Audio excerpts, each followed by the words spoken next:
The kind of town where everybody knows your business before you do. That's Millhaven, Tennessee.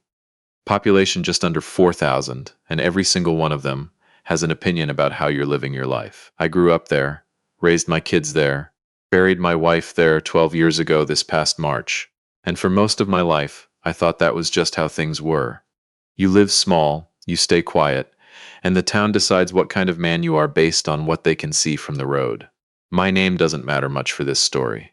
What matters is that I'm 63 years old. I drive a '09 pickup with a crack in the passenger side mirror, and my daughter thinks I'm the most boring man alive. She married a man named Preston Alcott, which sounds like a name you'd give a golden retriever at a dog show. And ever since that wedding 6 years ago, I've been watching my daughter slowly become someone I barely recognize. Preston sells commercial real estate in Nashville. He makes a lot of money. He talks about it constantly. My son-in-law has a gift for entering a room and somehow making everyone in it feel like they're behind on something. Like there's a memo that went out about how to live correctly, and you didn't get it, and he did, and he's being very gracious about not bringing it up too often. Except he always brings it up. My daughter loves him. I know she does. And I love my daughter. So I've spent 6 years swallowing things that I probably should have said out loud a long time ago. It started at Thanksgiving. The real Thanksgiving, not the one where everything goes well and you take a nice picture for the refrigerator. I mean the one 3 years ago where my son-in-law looked across the table at me and said, with a smile that didn't reach his eyes, "Still doing the handyman thing, Ray?" Still doing the handyman thing. That's what he called it. 31 years of running my own electrical contracting business. Started it with $800 and a used van when my daughter was 2 years old. Built it up to 14 full-time employees at its peak. Wired half the commercial buildings in a 40-mile radius. Sent both my kids to college on it, paid off my house on it, and kept every one of those employees on payroll through 2 recessions while my competitors folded up like lawn chairs. But to Preston, I was doing the handyman thing. I said something like, "Yep, still at it," and reached for the cranberry sauce. My daughter caught my eye across the table. She looked uncomfortable. That was something, at least. Preston moved on, the way people like him always do, pivoting effortlessly to something about his Q3 numbers, a deal he closed on a mixed-use development in Brentwood, how the market was shifting, but he always seemed to find himself on the right side of it. My son-in-law talked about money the way some men talk about sports, with great passion and very little self-awareness. I ate my turkey. I complimented my daughter on the rolls. I drove home. I didn't say a word about it to anyone. The thing about being quiet is that people misread it. They think silence means agreement, or they think it means you've got nothing to say. Preston, I realized over those years, had decided I was quiet because I had nothing. Nothing interesting, nothing to offer, nothing going on behind the eyes that would surprise him. He was the kind of man who mistook a calm surface for an empty one. I let him think what he wanted. My daughter would call me sometimes in those years, and the conversation would circle around to Preston without her quite meaning it to. She'd mention something he'd said, something small, and I could hear in her voice that she was watching to see how I'd react. Like she was checking on something without asking about it directly. I always told her I was fine. I was fine. I meant it. My son was different. His name is Carter Malone, same last name as me, and he lives out in Flagstaff with his wife and their 2 boys. Carter never had much patience for Preston's particular brand of performance, and he didn't pretend otherwise. But Carter was also 1,400 miles away, and he had his own life to run, so mostly it was just me and the situation. The situation being, my son-in-law thought I was a failure. He never said that word. He was too careful for that. But there's a language these men speak, a very particular vocabulary of well-placed questions and mild surprise and comments that sound like compliments until you're driving home afterward and realize they weren't. I'd been listening to that language for 6 years, and I understood it fine. I just chose not to speak it back. My wife would have handled Preston in about 45 seconds. Her name was June, and she had a way of looking at people, completely still, completely calm, with those gray eyes of hers, that made them suddenly very aware of exactly what they'd just said. She didn't need to raise her voice. She barely needed to speak. One look from June and grown men would start re-examining their life choices. I missed her every day. But I missed her especially at family gatherings. Without her there, I was on my own with Preston. and my method was simply to be so boring, so unremarkable, so determinedly unimpressive that he eventually ran out of targets. Let him talk, let him shine, let him have his performance. I'd sit there with my coffee and wait for it to be over. It worked, more or less, right up until Christmas. Last Christmas Eve, my daughter hosted dinner at their house in Nashville. Big house, the kind with a kitchen island the size of a small aircraft carrier, and ceilings so high your voice gets lost in them. Preston had just closed a deal he'd been working on for 2 years. Something involving a mixed-use development and a group of investors from Atlanta, and he was, as he put it, feeling very good about where things are heading. He said this in the driveway when I pulled up. Before I'd even gotten my jacket off, I said congratulations and meant it. A man works hard on something for 2 years and it comes through, you congratulate him. That's just decency. Inside there was wine and music and the smell of something expensive cooking. My daughter looked beautiful and a little tired. My grandkids, Preston's kids from his first marriage, 2 teenagers named Brendan and Sophie, were in the living room with their phones. I sat with them for a while. They were good kids underneath the phones. Dinner was fine. The food was excellent. My daughter has always been a better cook than she gives herself credit for. It was after dinner that things shifted. We were in the living room, the kids had drifted upstairs, and Preston was pouring bourbon into glasses that probably cost more than my first car.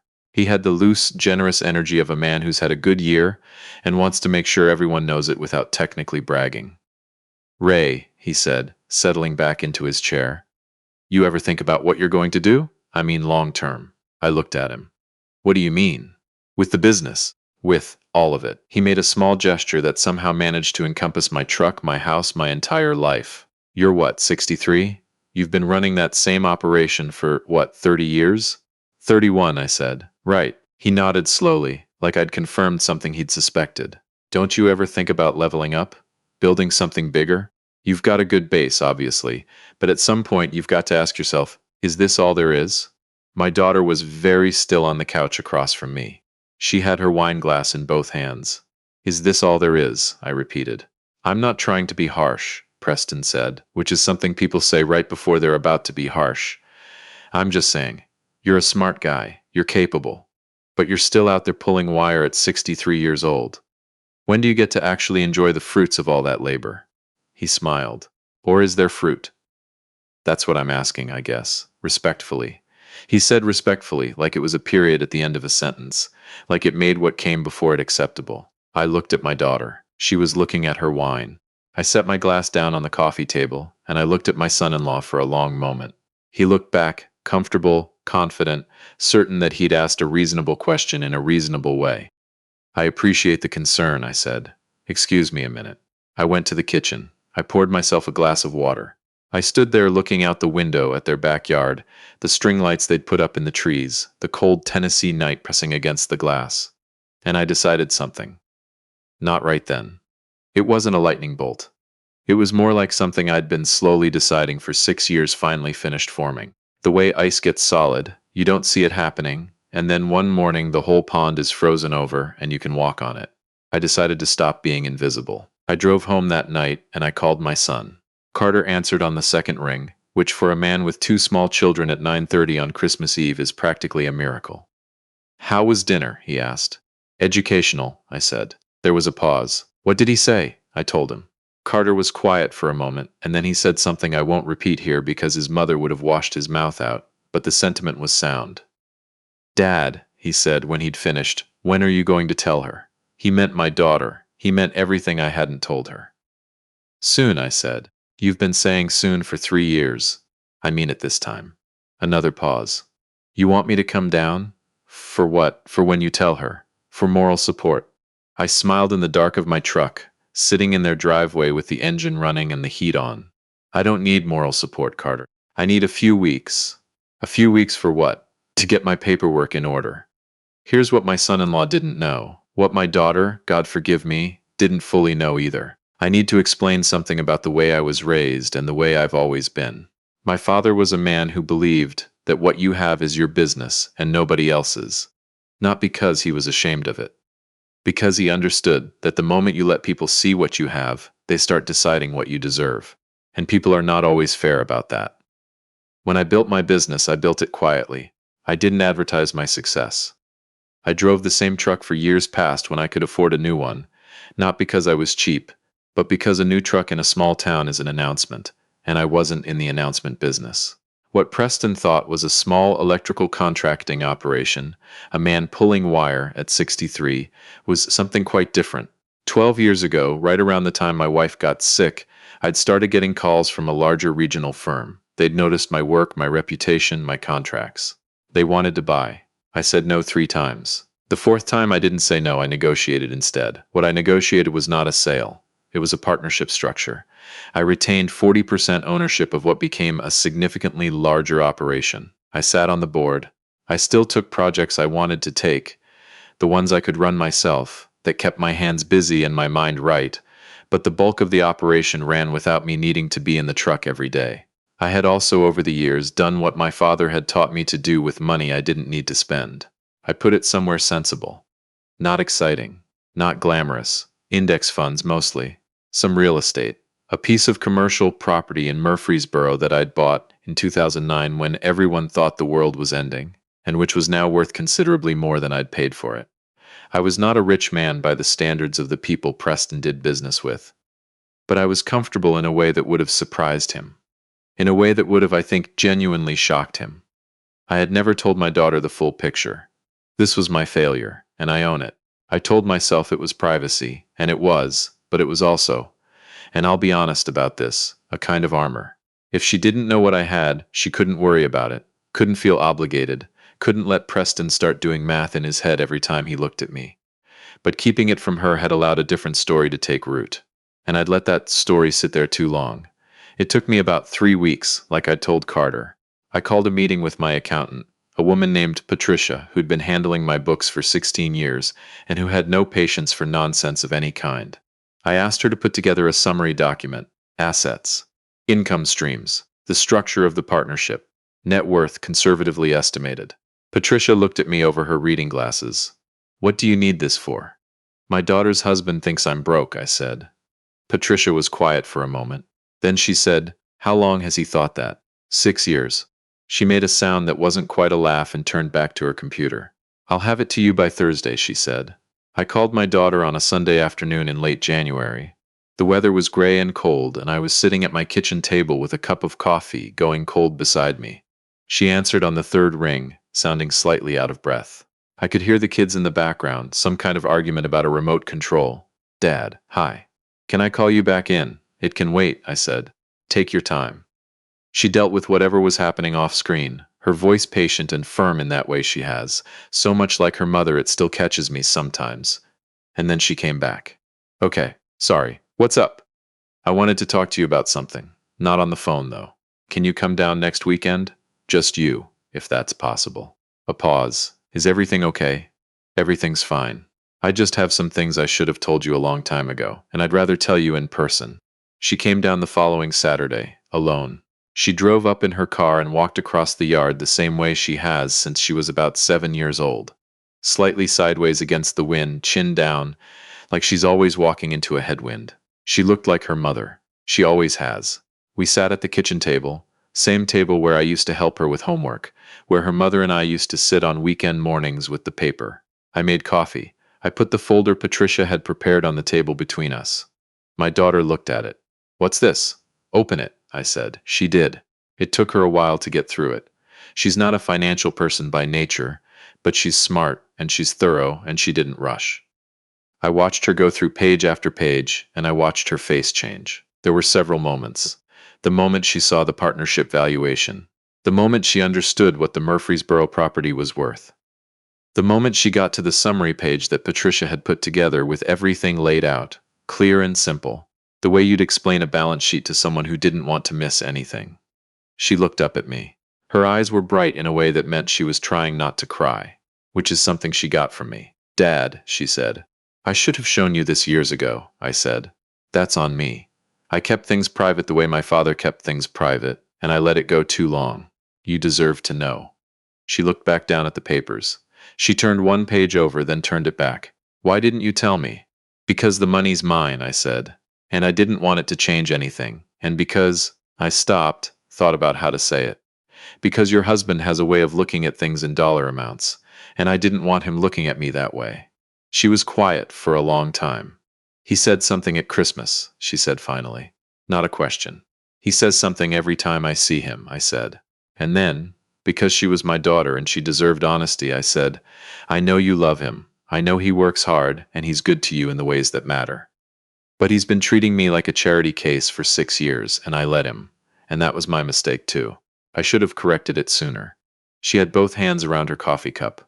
She was looking at the table. I've noticed, she said quietly. I've noticed how he talks to you. I know you have. I should have said something. So should I said. We both let it go on. That's done now. She nodded, wiped the corner of her eye quickly, the way she used to when she was 12, and didn't want anyone to see her cry. We sat there for a while. Outside the kitchen window, the yard was bare and brown in the January light. The same oak tree her mother planted the year we moved in was standing there, exactly where it had always been, a little bigger every year. What do you want to do? My daughter asked. About Preston. Nothing dramatic, I said. I'm not interested in embarrassing him, but I think it might be time for him to know who he's been talking to. She nodded slowly. The way you nod when you're working something out. Let me talk to him, she said. Okay, I said. I don't know exactly what she said to him. I wasn't there. My daughter is a private person too. In her own way, she got that from both of us, and she didn't give me a transcript of the conversation. What I do know is that 2 weeks later, Preston called me. He called me on a Tuesday evening. I was in the garage, reorganizing some of my tools, half watching a game on the little TV I keep out there. The phone rang and I looked at the screen and I thought, here we go. I answered. He talked for about 3 minutes. He was careful and measured, and I could tell he'd thought about what he was going to say before he dialed. He said he hadn't realized the full picture. He said he had a lot of respect for what I'd built. He said he hoped I didn't think less of him for the comments he'd made over the years, that he'd been speaking out of ignorance. He was genuine, I think, or as genuine as a man like Preston gets when he's been caught being wrong. There was something underneath the careful words that sounded like actual embarrassment, which I hadn't expected. I let him finish. Then I said, I appreciate you calling, Preston. I mean that. I should have asked questions instead of making assumptions, he said. Yes, I said. You should have. Silence. Then, I hope we can. I'd like us to have a better relationship, if that's something you want too. I thought about June. I thought about what she would say. I thought about my daughter's face at the kitchen table, those bright eyes trying not to spill. I'd like that too, I said, and I meant it. Not because he deserved it, necessarily, but because my daughter loves him. And my daughter's happiness matters more to me than being right. Things have been different since then. Not transformed. Not suddenly some movie ending where everyone hugs at the airport and the music swells. Life doesn't work like that, and I'm too old to pretend it does. But different in the small ways that matter. Preston asks me questions now instead of making statements. Real questions about the business, about the partnership structure, about how I've managed certain things over the years. He's trying, which is more than I expected from him. Some people, when they get caught being wrong, just get defensive and dig in. Preston got humble, at least for a while, and I'll give him credit for that. My daughter called me last week, just to talk. Not about any of this, just to talk. About the kids, about a show she'd been watching, about a memory she had of her mother making biscuits on Sunday mornings when she was little. We talked for almost an hour. When she hung up, I sat there for a few minutes in the quiet of my kitchen. I thought about my father and his father and all the men in my family who kept things close because that's what you did. Private people in a town that wanted everything public. And I thought about the cost of that, not just to me, but to my daughter, who'd spent 6 years without the full picture, who'd had to watch her husband diminish her father with nothing to push back against, because I'd never given her anything to push back with. Privacy is a good thing. I still believe that. A man's business is his own. But there's a difference between keeping things private and letting a lie take root in the silence. I should have told her sooner. That's the part I'd do differently. Not the success, not the money, not the work. That stuff. I'd build all of it the same way again, the same quiet way, the same way my father taught me, head down and hands moving and no announcements. But I'd tell my daughter. I'd make sure she knew what kind of man her father was, so that when someone tried to tell her different, she'd have the real version to hold on to. She deserves that. She always did. I got up, rinsed my coffee cup, set it on the rack the way June always said to. Then I turned off the kitchen light and went to sit on the porch for a while, the way I do most evenings now when the weather allows, watching the oak tree in the yard, listening to the neighborhood go quiet around me. Just an old man in a rocking chair on a porch in Tennessee, with more to show for it than anyone bothered to ask about.